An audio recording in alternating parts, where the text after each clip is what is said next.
que le Seigneur, durant ce mois d'août-là, soit accompli ses promesses dans notre vie.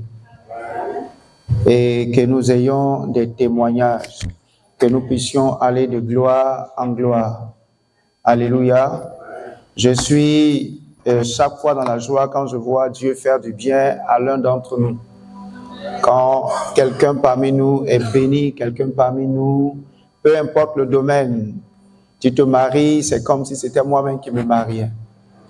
Ah oui, je suis content. Tu as eu un nouveau travail, c'est comme si c'était moi qui avais le nouveau travail. Alors que quand tu vas prendre le salaire, peut-être que je ne vais même pas voir dedans. Amen. Mais je suis content parce que quand Dieu bénit son Église, d'une manière ou d'une autre, ça va venir sur toi. Vous savez, quand une terre produit de la sémence, qu'elle le veuille ou pas, les graines vont retomber sur cette terre. Et une église qui a des membres qui sont bénis, qui a des membres en bonne santé, la bonne santé va se répercuter sur la communauté.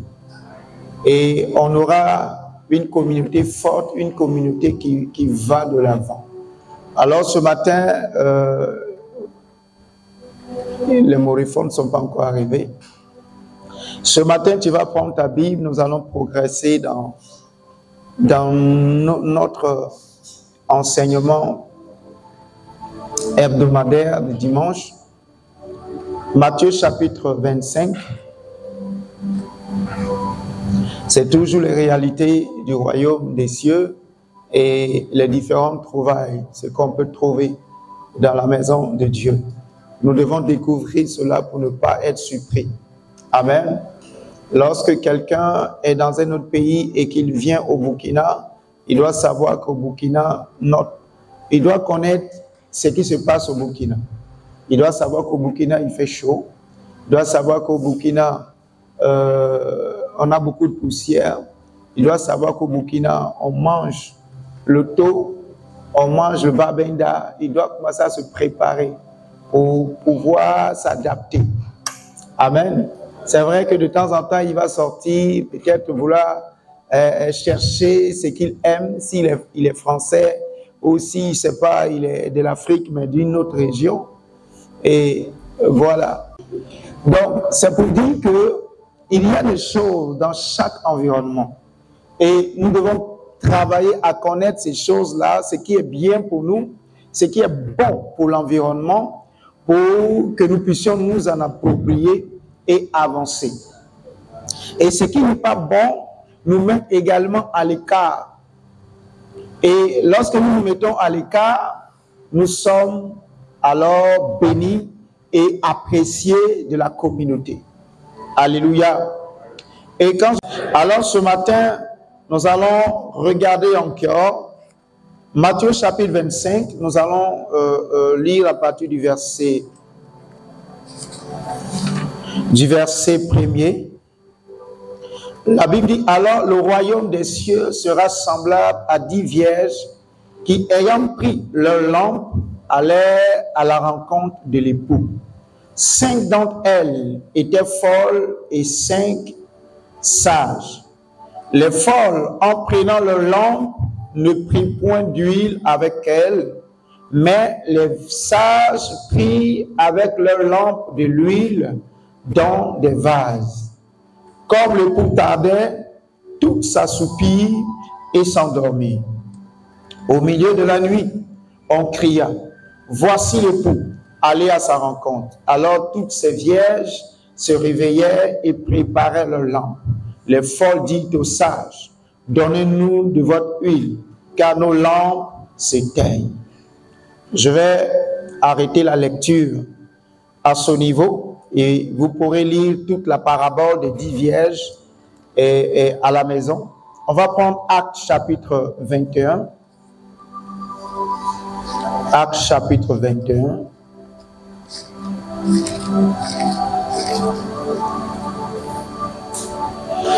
Nous allons lire à partir du verset 7 au verset 11. Acte 21, 7 à 11. Et après, vous pourrez lire également la totalité de Actes chapitre 21.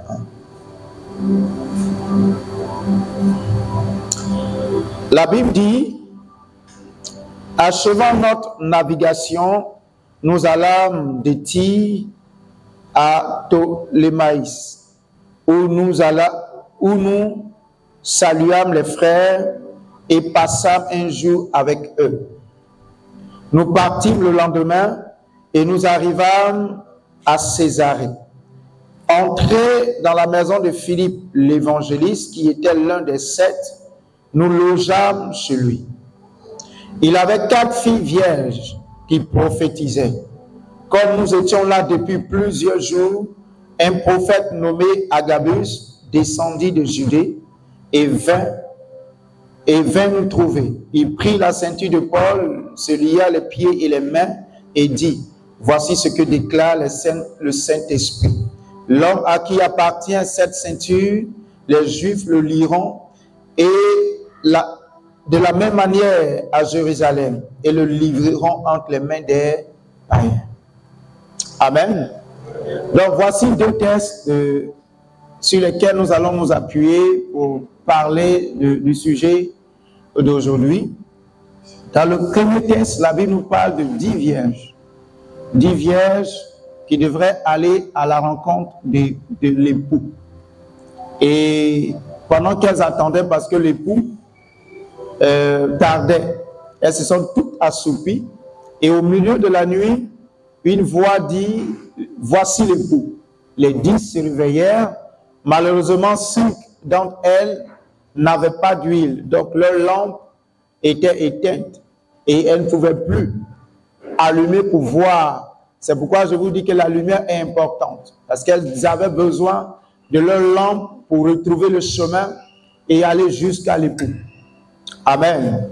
Et tel que la parabole est donnée, la lumière de l'autre ne pourra pas t'éclairer à ces instants-là.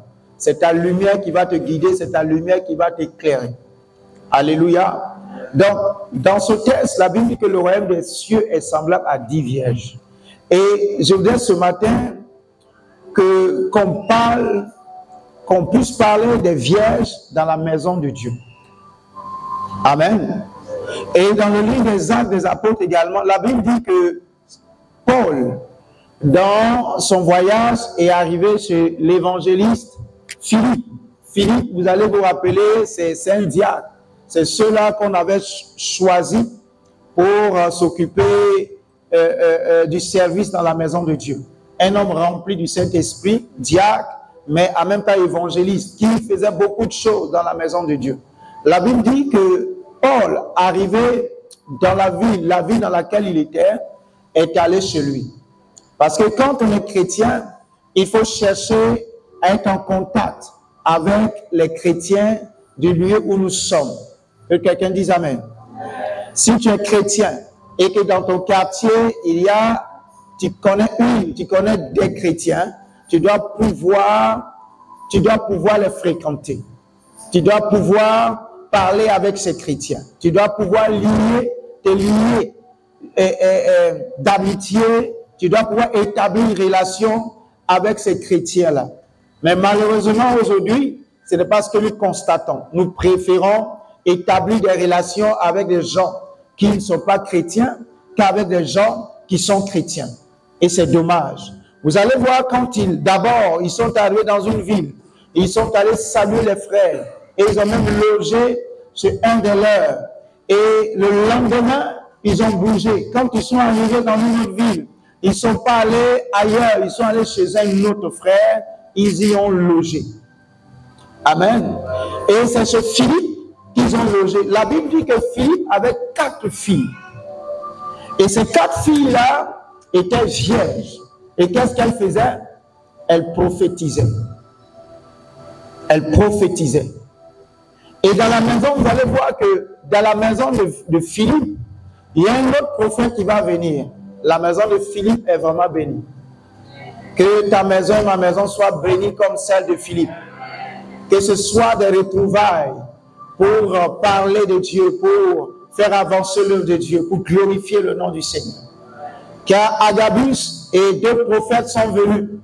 Et il va prophétiser, il va donner une prophétie qui va s'accomplir dans la vie de Paul à Jérusalem. Que ta maison soit un lieu où des révélations sortent. Au nom de Jésus.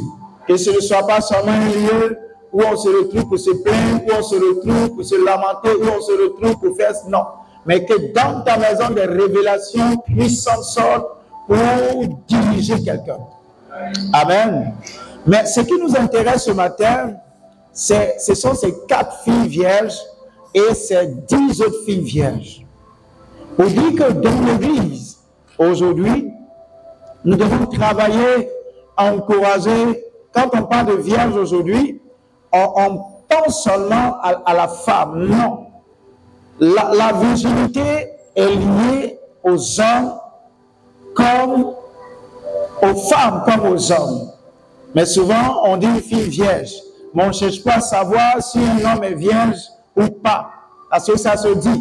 Quand on dit vierge, un homme vierge, c'est un homme qui est plus sot, qui ne connaît pas de femme, qui n'a pas eu de relation sexuelle avec une femme. Ça existe. Quand vous lisez Apocalypse chapitre 14, le verset 4, nous allons lire ça rapidement pour avancer. Apocalypse chapitre 14, le verset 4. Vous allez voir que quand on parle de vierge, les hommes aussi font partie. Donc, ce n'est pas seulement les femmes. Apocalypse 14, le verset 4. Je lis. Bon, si vous voulez, on va commencer au verset 2 pour comprendre un peu plus. Il dit, et j'ai entendu du ciel une voix comme un bruit de grandes eaux, comme le bruit d'un grand tonnerre. Et la voix que j'entendis était celle de joueurs de harpe, jouant de leur harpe. Et ils chantent un cantique nouveau devant le trône et devant les quatre êtres vivants et les vieillards. Et personne ne pouvait apprendre le cantique si ce n'est les 144 000. Ce sont ceux qui ne se sont pas souillés avec des femmes, car ils sont vierges. Ils suivent l'agneau partout et où il va. Ils ont été rachetés d'entre les hommes comme des prémices pour Dieu et pour l'agneau. Amen. Comme des prémices pour Dieu et pour l'agneau. Et le verset 5 même dit, et dans leur bouche, il ne s'est point trouvé de mensonge, car ils sont irrépréhensibles. Gloire à Dieu. Et donc, voici encore un texte qui va venir dire que quand on parle de vierge, on ne parle pas seulement de femmes. Parce que surtout que dans notre culture africaine, c'est où les traditions permettent à l'homme de faire certaines choses et à la femme, il n'est pas permis. Amen. Et ce n'est même pas seulement en Afrique. Même quand vous prenez le monde entier, vous allez voir que certaines choses sont tolérées chez l'homme et pas du tout chez la femme. Mais aux yeux de Dieu, ce n'est pas la même chose. Ce que Dieu ne tolère pas chez un homme, Dieu ne tolère pas également chez une femme. Et ce que Dieu ne tolère pas chez une femme, il ne tolérera pas cette chose-là chez un homme. Dieu ne fait exception de personne. Donc la Bible dit que ceux-là qui sont devant le trône et qui chantent un cantique nouveau, la Bible donne un nombre, 144, mais ça encore, il faut creuser pour comprendre pourquoi c'est 144 000. C'est un chiffre que Dieu donne et avec l'intelligence, avec la révélation, on peut disséquer, on peut creuser, on peut découvrir pourquoi c'est ce nombre-là. La Bible dit que ces hommes-là, qui n'ont pas connu de femmes, qui se sont gardés, qui sont point souillés, font quoi? Chantent un cantique nouveau. Et ce cantique nouveau-là, tu peux faire un songe, tu vas les voir en train de chanter, mais quand tu vas te réveiller, tu vas oublier. Tu ne peux pas apprendre. La Bible dit que nul ne peut apprendre. C'est pas ce que la Bible dit. C'est ça. La Bible dit, et ils chantent un cantique nouveau devant le trône et devant les quatre êtres vivants et les vieillards, et personne ne pouvait apprendre le cantique. Donc, vous allez voir que Dieu attache une importance capitale aux personnes qui se gardent, aux personnes dans l'Église qui s'éloignent des souillures. Amen. Et dans l'Église, quand on parle de virginité, il y a deux niveaux. Deux niveaux. Mais le premier niveau ce matin, c'est d'encourager l'Église. Parce que vous savez, aujourd'hui, le monde, une fille vierge, un homme vierge ou puceau est ridicule aux yeux du monde.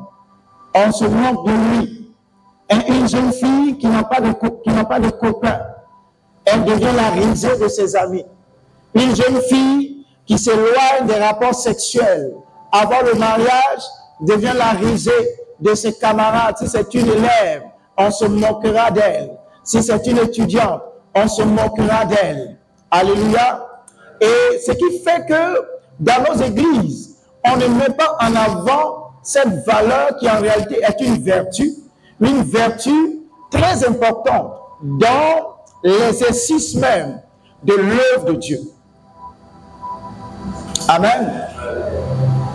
On n'aime plus cette valeur, mais il faut encourager les jeunes filles et les jeunes garçons à se garder purs, parce que Dieu réserve également un appel particulier pour ces personnes. Et vous allez même voir que ceux qui arrivent à se garder jusqu'au mariage, souvent évitent un certain nombre de problèmes dans les couples. Mais je ne vais pas arriver là ce matin. Donc, je voudrais nous encourager en tant qu'Église à travailler pour que dans l'Église, on puisse encore trouver des vierges. Quand je parle de vierges, je vais parler de vierges physiquement. Des jeunes filles qui sont nées, qui grandissent, qui ne connaissent pas d'hommes. Nous devons, en tant que parents, les encourager et leur dire que c'est une valeur, c'est une vertu. Dans le monde spirituel, la virginité, c'est comme l'or qui est enfoui, ou si vous voulez même le diamant qui est enfoui dans le sol. Et qui ne veut pas avoir aujourd'hui de l'or? Des gens quittent leur pays, prêts à investir des milliards de dollars pour pouvoir extraire de l'or dans notre sous-sol. Et souvent, les gens même créent des situations conflictuelles pour pouvoir garder une mainmise sur certains espaces. Pourquoi? Pour explorer et exploiter ces ressources rares. Et dans l'Église, nous devons savoir que la virginité est appréciée de Dieu. Nous devons être des parents qui encourageons nos enfants qui grandiront. Ou si tu es là, que tu es une jeune fille, il ne te laisse pas démoraliser ou ne te laisse pas intimider par tes amis du quartier, peut-être qui ont perdu leur virginité. Ou si tu es un jeune garçon qui n'a pas de copine, les gens se moqueront de toi. Mais toi, garde-toi, car le Seigneur a besoin de toi pour quelque chose. Lorsque Jésus devait naître, et vous pouvez voir ça dans Matthieu, chapitre 1er, au verset 23, vous allez voir que pour la venue de Jésus, Dieu est passé par une femme vierge. Et son nom, c'était encore quoi? Marie. C'est vrai que nos frères catholiques prennent Marie comme une femme qui n'a point de péché, ce qui n'est pas vrai. Et l'ignorance leur fait croire que Marie est restée vieille toute sa vie, ce qui n'est pas aussi vrai. Parce que quand tu lis la Bible, tu sauras que Marie, après Joseph, a eu 2 enfants. Mais pour nous, enfants de Dieu, Marie est une figure, est un exemple pour l'Église d'aujourd'hui. Mais l'Église ne devrait pas voir Marie comme une divinité, comme une personne à prier, une personne à adorer, mais un exemple à suivre, un exemple de foi, un exemple de conduite, un exemple à suivre. Amen. Mais ça ne sert pas d'aller te mettre à genoux et dire Sainte Marie, aidez-nous. Non. Mais tu peux prier et dire, Seigneur, donne-moi le caractère que Marie avait. Parce que Marie était une bonne fille et elle était aussi une bonne femme. Donne-moi de ressembler à Marie, de rester vierge jusqu'à mon mariage. Et c'est possible. Amen. Donc, il y a ce premier volet de virginité. Et vous allez voir même que quand la Bible parle de vierge, Dieu voit l'Église comme une assemblée de vierges. Amen. Dieu nous identifie à des vierges parce que Dieu aime ce qui est pur, Dieu aime ce qui est bon. Et c'est pourquoi nous devons travailler à devenir ces êtres-là que Dieu peut utiliser.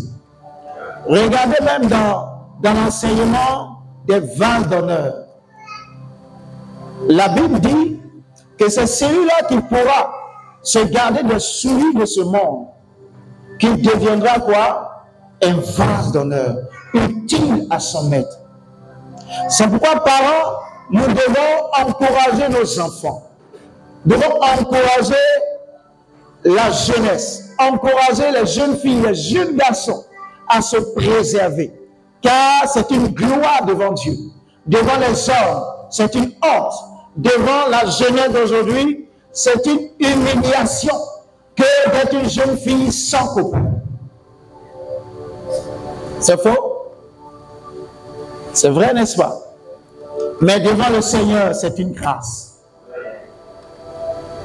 Encourageons la jeunesse. Et ce matin, je vais encourager la jeunesse à vivre dans la pureté, à être comme ces 4 filles de Philippe qui étaient vierges.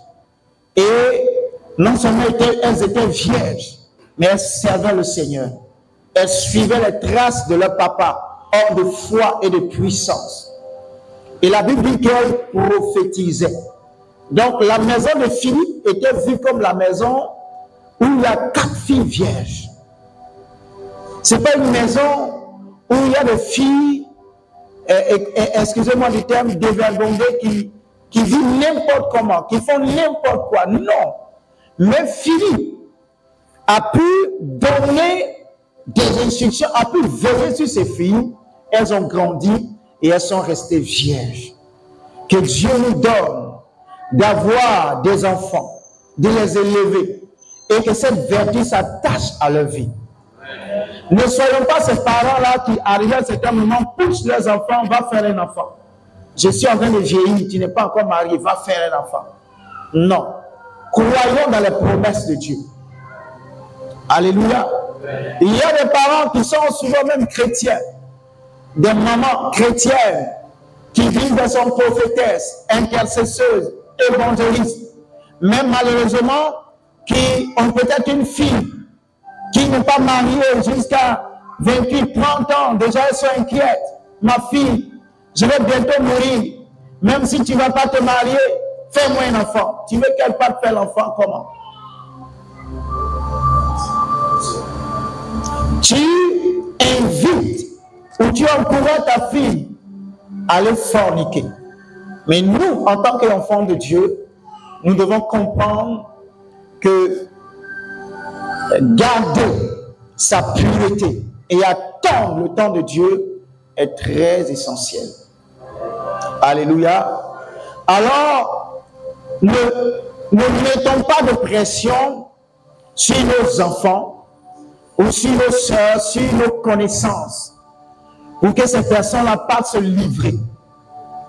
Car je vous assure, avoir des enfants sur cette terre, c'est bon, mais ne pas en avoir et mourir selon le plan de Dieu, c'est encore mieux.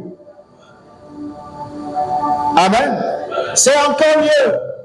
Nous devons valoriser cette vertu qu'est la virginité des hommes et des femmes. Encourageons la jeunesse à se garder.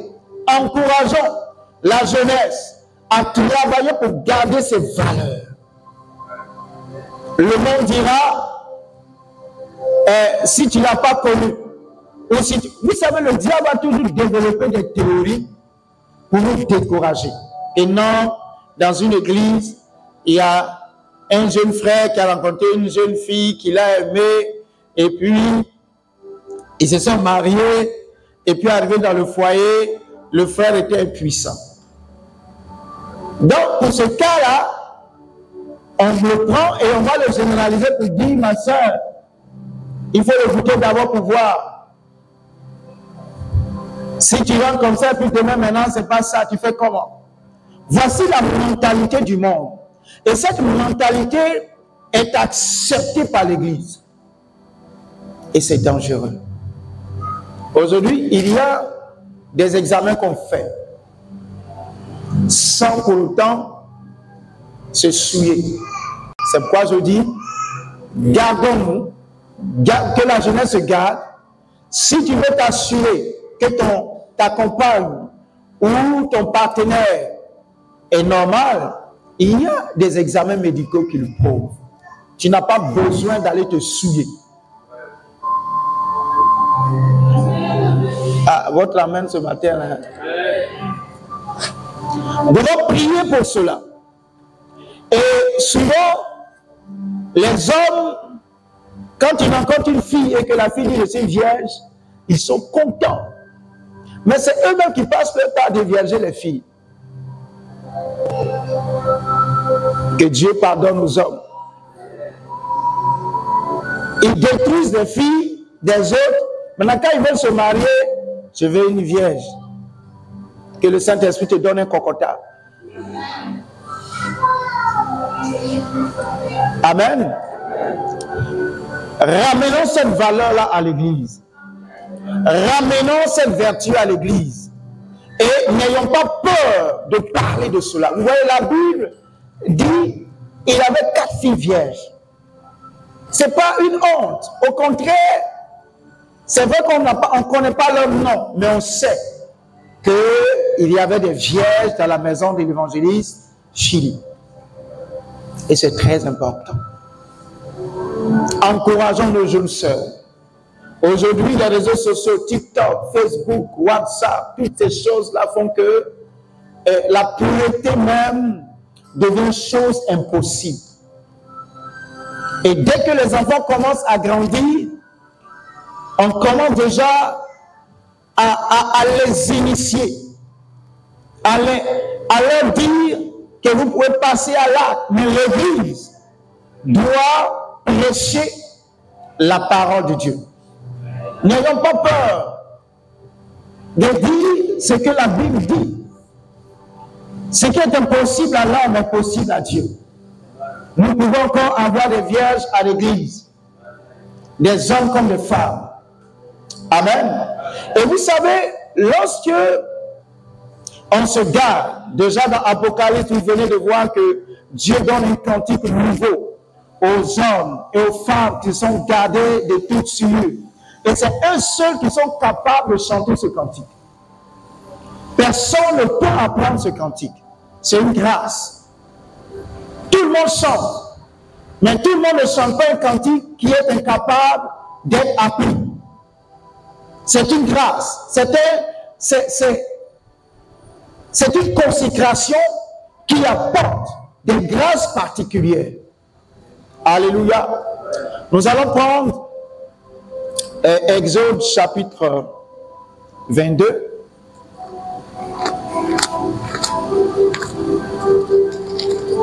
Je suis en train de parler de la virginité selon l'homme, selon la chair, selon le naturel. Mais nous allons voir que tout homme, même si tu n'as pas eu la grâce de rester vierge jusqu'à ton mariage et que tu étais dans le monde, ou même en Christ tu es tombé, tu es capable, Dieu est capable de te restaurer.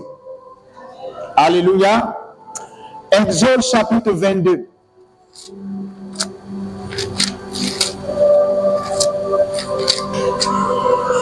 Exode 22, versets 16 et 17.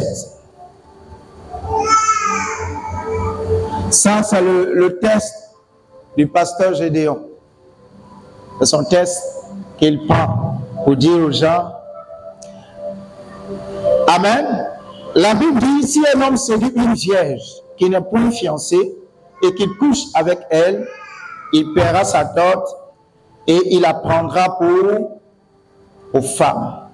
Si le père refuse de la lui accorder, il paiera en argent la valeur de la dot des vierges. Donc vous voyez, même dans la Bible, les vierges ont leur dot à part. La valeur de la dot des vierges est à part. Ça n'a rien à voir avec une fille qui a été déshonorée. Selon la loi. Amen.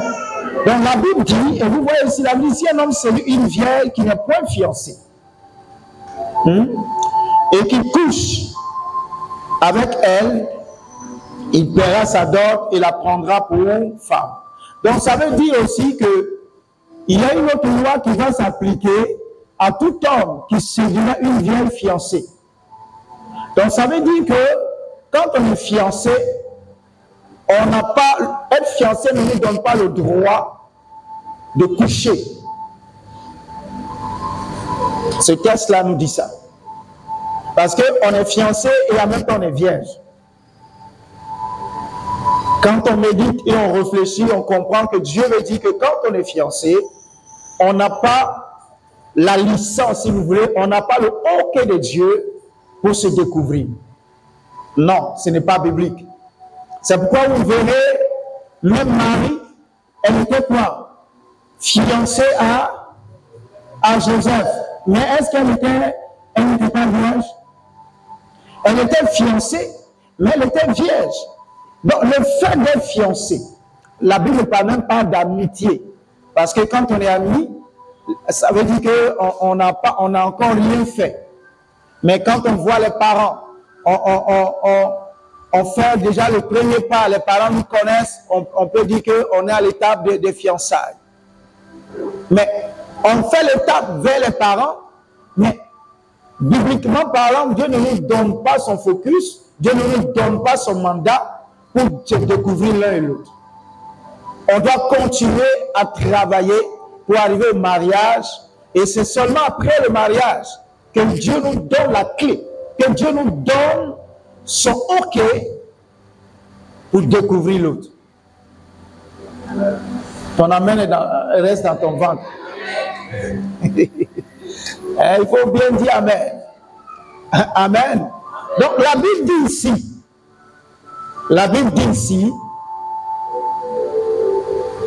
et que Dieu, dans son plan, protège les vierges. Vous voyez, cette loi-là, c'était une protection pour les vierges. Tu séduis une vierge, tu couches avec elle, Dieu dit que tu dois faire quoi? La marier. Parce que la plupart des hommes, quand ils finissent, c'est là maintenant ils vont voir que tu as un gros nez, que tes dents ne sont pas blanches, tu n'as pas une bonne haleine, tu n'es pas stylé, tu n'as pas la forme qu'il faut, tu ne parles pas bien le français comme il voudrait, tu n'as pas le niveau intellectuel qu'il veut, mais avant de passer à l'acte, il n'a pas vu tout ça. C'est après être passé à l'acte qu'il découvre que tu n'es pas fait pour lui. Alors, pour éviter de telles choses, Dieu dit, quand tu découvres une vierge, tu as obligation de l'épouser. Amen. Donc, Dieu protège les vierges. Et voilà encore ce qui est dit un peu plus bas. Si le père refuse, est-ce que le père peut ne pas être d'accord ou dire non, je ne veux pas? Donc, même si le père refuse et que tu n'as pas cette fille-là comme femme, tu dois quand même verser une dot.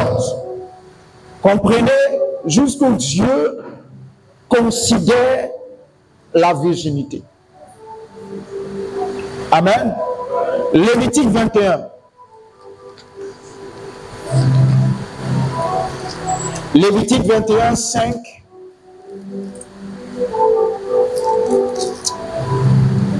Lévitique 21. Bon, c'est long, mais on va quand même lire et on va s'arrêter là pour aujourd'hui. Ma prière, c'est que l'Église puisse retravailler à avoir de nouveau des personnes qui se gardent, qui se sanctifient, qui se purifient, qui n'ont pas honte de cette valeur et de cette vertu. Que quelqu'un dise Amen. Le sacrificateur, vous êtes à la page Lévitique 21 à partir du verset 5. Les sacrificateurs ne se feront point de plats chauds sur la tête. Ils ne raseront point les coins de leur barbe.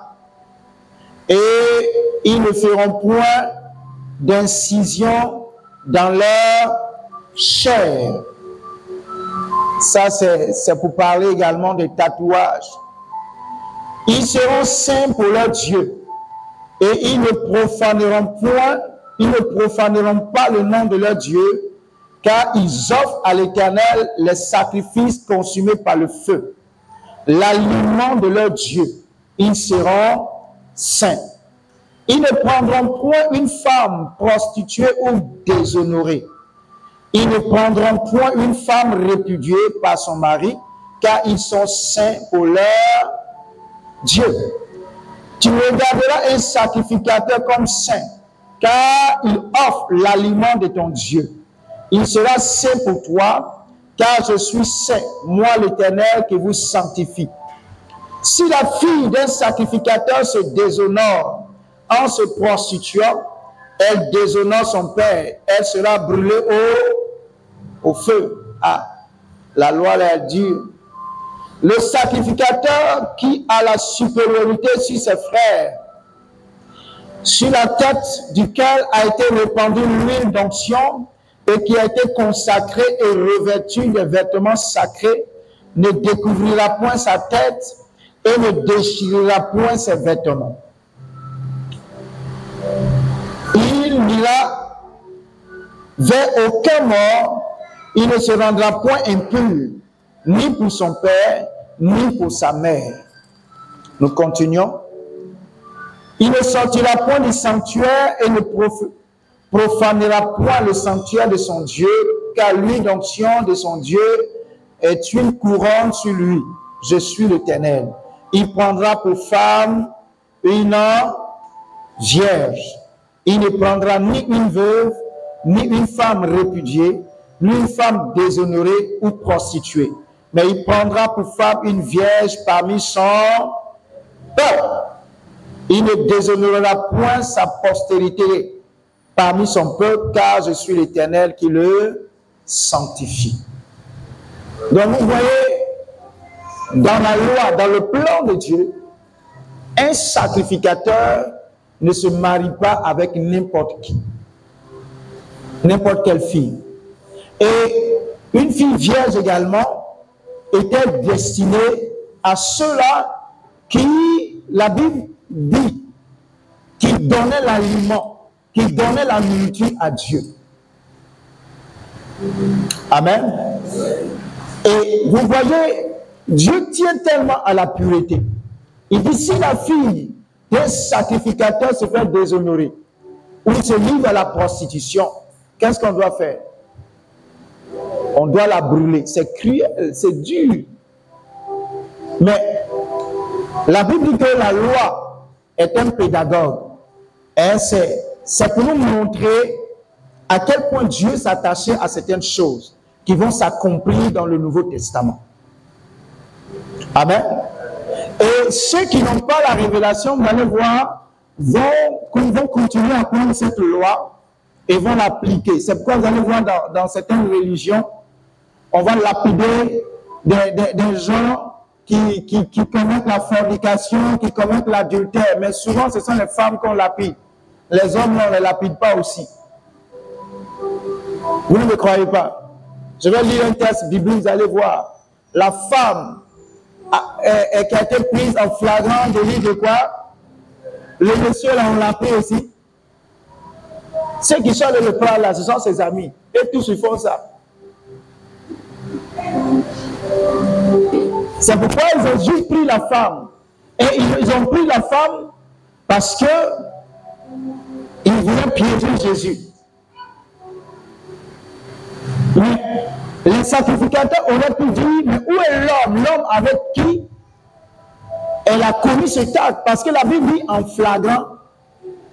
Ça veut dire qu'on les a pris la main dans le sac, on les a surpris. Mais ils ont libéré le monsieur et ils ont traîné la pauvre dame devant Jésus pour la condamner à mort. C'est pourquoi vous allez voir, même jusqu'à aujourd'hui, souvent dans le foyer, les hommes ont toujours raison. L'homme, il se comporte mal, mais il a toujours raison. Il sort, il fait tout, il est infidèle, mais il sera pardonné. Mais le jour où on a vu la femme s'asseoir quelque part, manger avec, et puis on l'a pris en photo, la belle famille va dire c'est une prostituée, chasse-là. Mais quand c'est le monsieur, on dit ouais, tu es un vrai homme. Quand il y a même des enfants dehors, on dit oui, toi-même tu ressembles à ton papa. Tu ressembles à ton papa parce que papa, en dehors de la femme, de maman à la maison, a eu 5 enfants dehors. Et tu es en train de suivre les traces de papa. Non, tu es un bon fils. Tu es le digne héritier de ton père. Mais que ce soit la femme, on n'a qu'à la voir faire un petit bisou quelque part. On va l'attraper, on va la lapider. On va la condamner. On va, son nom, même si c'était possible, on va publier dans le journal qu'on a attrapé Dagobertine, qui était en train de faire quelque chose. Et avec son nom, son visage, pour qu'on sache que c'est une prostituée. Donc, la Vierge, selon le plan de Dieu, était protégée par Dieu. C'est pourquoi que Dieu nous donne cette capacité d'aider autour de nous les jeunes filles, les jeunes garçons, à se garder pour le Seigneur. Et Dieu veut toujours ce qui est bon pour ceux qui se gardent. C'est pourquoi il dit, tu vas épouser, la Vierge va épouser le sacrificateur. Pas une femme répudiée, pas une veuve, pas une qu'on a déshonorée, non, mais la Vierge. Et vous allez voir que l'islam a récupéré ça, cette partie-là, ceux qui suivent l'actualité, que ce soit en Algérie, que ce soit les pays islamiques, quand un homme veut d'une fille et que la fille ne le regarde pas, vous savez ce qu'ils font? Ils se mettent en groupe, les jeunes là, et ils guettent la fille. Dès que l'occasion se présente, ils attrapent et celui qui la veut là, la viole. Et quand ils violent la fille, selon le test, la fille, et quand ils ont pris, je ne sais pas la partie, comment ils ont repris ça, mais la fille a obligation de se marier avec son violeur. Alors que dans la Bible dit, ici, Dieu dit, si elle a été quoi? Séduite.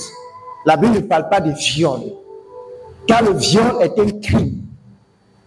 Tu ne peux pas violer une femme, tout en espérant qu'elle devienne ta femme. Mais c'est cruel, c'est démoniaque. Mais c'est comme ça. Et quand la fille ne veut pas, on la met en prison. Ce qu'il faut pour qu'elle retrouve la liberté, c'est qu'elle accepte de devenir l'épouse de son violeur. Et il y a plusieurs filles qui se donnent la mort dans ces conditions. Car comment tu peux te retrouver en train de te marier avec quelqu'un qui t'a manqué de respect, qui t'a violé? Voici comment ce texte est repris dans d'autres religions. Mais chez nous, ça ne doit pas se faire. Et ça ne se fera pas. Au nom de Jésus. Tu aimes une fille, va par lui. Si elle accepte, vous allez vous marier. Si elle n'accepte pas, la dernière fois, j'ai dit, si tu es ici, que tu violes une fille. Ah, si ça doit arriver devant la police, il ne faut pas venir dire, pasteur, il faut parler pour moi. Ah, si la fille dit, elle ne veut pas, moi, je ne peux rien faire. Et quelqu'un dit amen. Tu vas aller là-bas, tu vas aller en prison, on va préparer de temps en temps venir te donner et puis t'encourager. Car le viol est un crime. Donc gardons-nous de faire de telles choses. Ne fais pas ces choses et dis non, je vais compter sur le pasteur pour parler à la sœur, pour qu'elle me comprenne. C'est pourquoi en même temps, aussi les filles, faites attention. Quand un homme qui travaille à sa maison t'invite chez lui, n'y va pas. Vous savez, c'est chez les Blancs. Ici même, on dit que la loi évolue. On dit que le monsieur qui est marié légalement, sa femme là, peut être sanctionné pour avoir violé sa femme. Est-ce que vous savez ça? Vous savez ça? Donc la dame, elle dit, elle ne veut pas, tu la brutalises et puis tu la violes. Si elle va se plaindre, tu vas comparaître devant monsieur le juge. Et on va mettre dans ton casier judiciaire un violeur. Amen. Donc, je veux vous encourager ce matin à retravailler pour ces vertus. Dieu voulant, peut-être le dimanche prochain, nous parlerons d'un autre volet. Ce matin, c'est pour encourager les jeunes filles, les jeunes garçons, encourager tout le monde à travailler, à demeurer pur, à demeurer dans cet état d'esprit. Car c'est une vertu que le monde rejette, mais que Dieu approuve. Est-ce que tu peux acclamer le Seigneur?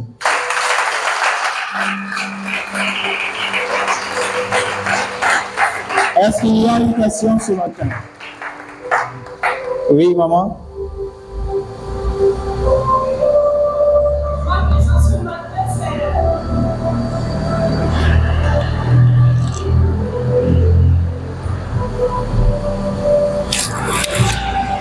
c'est comment fait la différence entre le code de la vie, le rituel et la loi qui avait été donnée à Moïse dans l'Ancien Testament.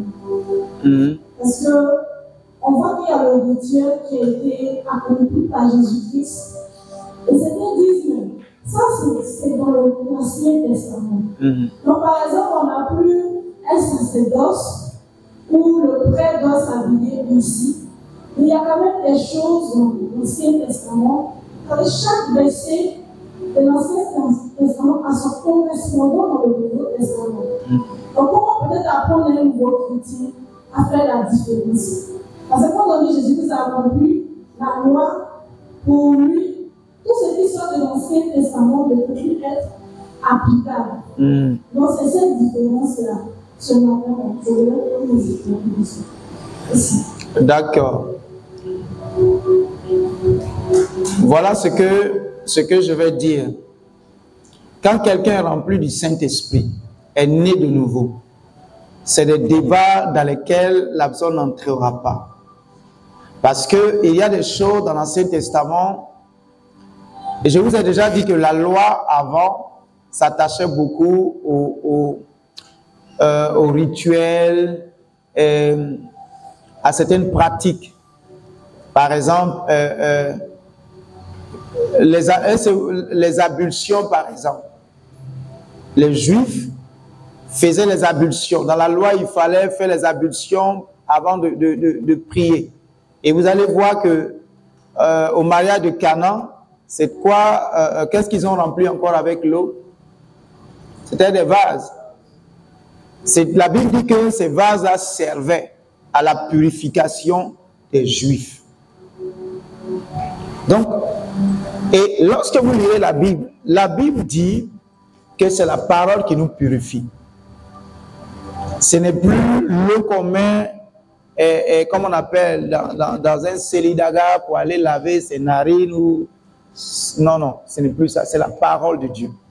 Donc, celui qui est rempli du Saint-Esprit, c'est pourquoi la Bible dit qu'il vous enseignera toutes choses.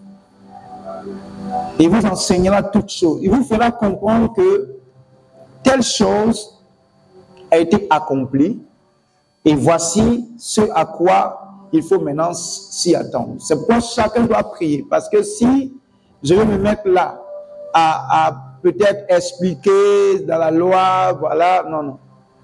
Vous savez par exemple qu'avant, pour obtenir le pardon de ses péchés, il faut payer un mouton selon les moyens, un taureau, un pigeon. Venir, le sacrificateur va faire, tu vas poser la main sur l'animal et puis confesser tes péchés. Le mouton là prend tes péchés. Mais la Bible dit que Jésus est mort à la croix et il a pris quoi? Nos péchés. Donc, plus besoin d'acheter un animal pour le pardon de nos péchés. Nous devons comprendre cela. C'est pourquoi chaque chrétien doit lire la Bible et ne pas se laisser aller dans des enseignements fantaisistes. Remplis du Saint-Esprit et lis la parole de Dieu. Tu pourras comprendre ce que Dieu veut. Le code, dans l'Ancien Testament, Dieu a toujours travaillé, et même quand je parle des animaux qu'on doit offrir, tout ça, le but c'est quoi? C'est que le peuple soit saint. Dieu veut que son peuple reste saint et pur. Donc, les holocaustes, les sacrifices, tout ça, c'était pour l'expiation des péchés. Donc, il y avait un certain nombre de choses à faire. Mais la Bible nous dit, à partir des évangiles, que le sang de Jésus, Jean dit déjà, voici l'agneau de Dieu qui fait quoi? Qui ôte le péché du monde. Donc, lorsque on lit, on comprendra que ce n'est plus la confession sur un animal qui enlève nos péchés, mais c'est le sacrifice de Jésus à la croix qui nous donne d'être pardonnés de tous nos péchés. Alléluia. Donc, un chrétien qui veut comprendre ces choses doit être attaché à l'Esprit et à la parole de Dieu. Le code, c'est pour la vie, mais la manière change. Plus besoin d'un mouton, plus besoin d'un bœuf, plus besoin d'un taureau. Mais maintenant, nous nous appuyons sur quoi? Sur le sacrifice de Jésus. La sainteté continue, mais change de manière de faire. Alléluia. Devenir enfant de Dieu. Avant, pour faire partie du peuple de Dieu, il fallait la circoncision dans la chair. C'est pourquoi d'aucuns diront que la femme n'a pas de Dieu. Parce que la femme n'était pas circoncis, ou ne pouvait pas se faire circoncis. Donc comme c'est l'homme qui était circoncis, c'est l'homme qui entrait dans l'alliance. Est-ce que quelqu'un comprend? Mais dans la nouvelle alliance, dans l'accomplissement du plan de Dieu, l'apôtre Paul va nous dire que la circoncision n'est rien et l'incirconcision n'est rien. Ce qui compte, c'est la mise en pratique de la parole de Dieu. Et pour devenir enfant de Dieu, la Bible nous le dit clairement. Mais à ceux qui l'ont reçu, c'est ça, le pouvoir leur est donné de devenir quoi? Enfants de Dieu. Donc nous ne passons plus par la circoncision de la chair, mais nous passons par la circoncision de notre cœur en acceptant Jésus. Donc c'est une continuité, mais la manière de faire a changé. Que quelqu'un dise Amen. Dans le code de sainteté demeure, mais nous ne sommes plus des ritualistes. Quand Jésus a accompli les rites, il a accompli ce qui devait être accompli pour que toi et moi, nous fassions partie du peuple de Dieu. Donc, comprenons cela. C'est pourquoi vous allez voir dans les évangiles, dans les épîtres, la Bible continue de parler de la pureté, continue de parler de la sainteté, continue de parler de la consécration. Mais notre manière de nous consacrer aujourd'hui, c'est de nous éloigner du péché. Et dans l'Ancien Testament, c'était pareil. Rien n'a changé. C'est la procédure, c'est la méthode qui change. Amen. Dans l'Ancien Testament, quand tu vois, par exemple, tu vois la fille d'un sacrificateur qui qui se fait déshonorer ou qui se livre à la prostitution, qu'est-ce qu'il faut faire? Il faut la brûler, il faut la tuer. Mais dans le Nouveau Testament, on ne la tue pas, mais qu'est-ce qu'on fait? C'est l'esprit de la prostitution qu'on tue, qu'on attaque. Mais plus la chair, mais c'est l'esprit qui est derrière qu'il faut attaquer. Que l'Église doit s'organiser, prier pour l'enfant du sacrificateur qui est en train de prendre un autre chemin. Prier pour le frère dans l'Église qui commet l'adultère. On ne va pas le prendre, aller à la fin de Carpa, là, l'attacher, puis le lapider, tuer. Non. Mais ce qu'on fait, l'Église doit pouvoir prier pour ce frère-là sérieusement, pour que l'esprit, parce que vous devez comprendre que l'adultère, il y a un esprit qui est caché derrière. Priez pour que ce frère-là sorte de cet esprit. Car je vous assure que plusieurs tombent dans l'adultère, quand ils se lèvent, ils pleurent. Ils disent, attends, souvent ça ne vaut même pas un mois. Une semaine après encore, l'esprit là se lève encore, commence à se manifester. Et puis, les pulsions commencent à revenir. Mais c'est cet esprit-là qu'il faut attaquer, qu'il faut lapider, qu'il faut chasser. Donc, voici comment je peux répondre à la question de maman. Peut-être qu'on pourra faire un enseignement là-dessus pour pouvoir revenir sur un certain nombre de choses pour que l'Église soit davantage éclairée. Amen. Parce que souvent, les gens créent la confusion dans l'esprit des gens. Et vous allez entendre souvent ceux qui vont sur les réseaux sociaux, entendre par exemple quelqu'un dire que la dîme ne doit pas être donnée à l'Église parce que la dîme est un acte de la loi de Moïse. C'est ça. Il y a certains qui le disent comme ça. Mais pourtant, la dîme était là avant Moïse. La dîme n'a rien à voir avec la loi mosaïque. Non. Qui était la première personne à donner la dîme? Abraham. Abraham est l'image de la grâce. C'est pourquoi la Bible l'appelle le père de la foi. Parce que nous évoluons avec la foi. Donc, c'est pourquoi la Bible ne dit pas que nous sommes fils de Moïse.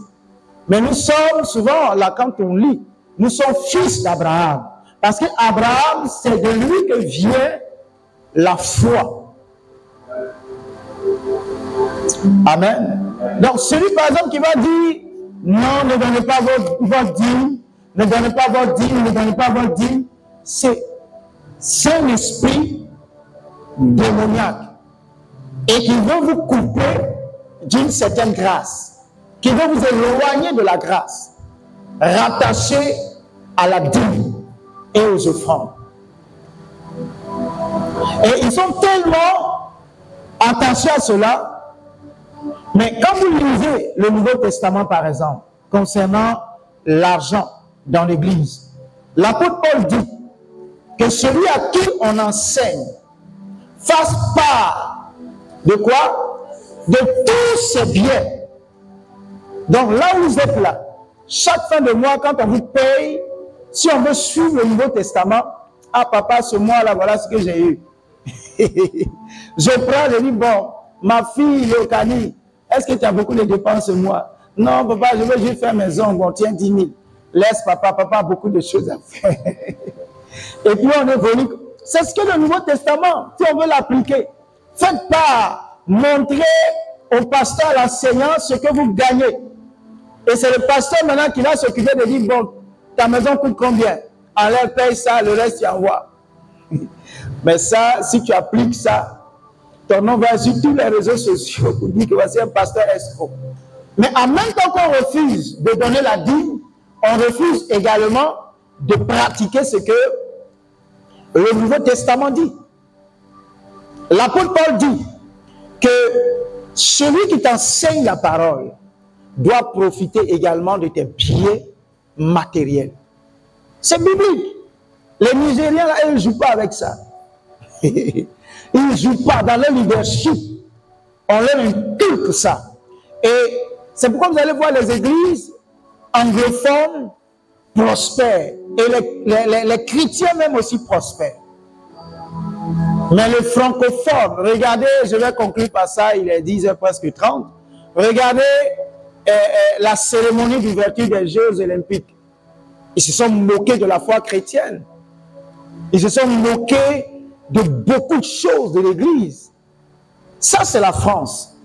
Et c'est aussi ce que l'Union européenne est en train de devenir.